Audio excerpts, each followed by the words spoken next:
طب يلا علشان الوقت كلمينا عن الكوبالت.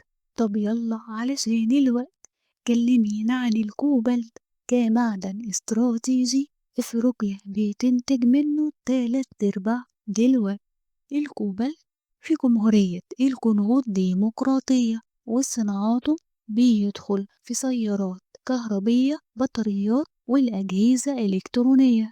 بس بس في معادن تانية بيقولوا عنها نووية لإنتاج طاقة تانية اسمها طاقة نووية.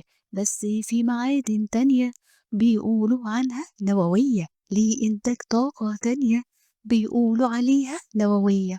اليورانيوم أول ما تذكر اسمه نفتكر دولة ناميبيا، وهي موجودة في أفريقيا اللي إنتاجها 17%. أما معادن كيميائية الفوسفات منها هدية.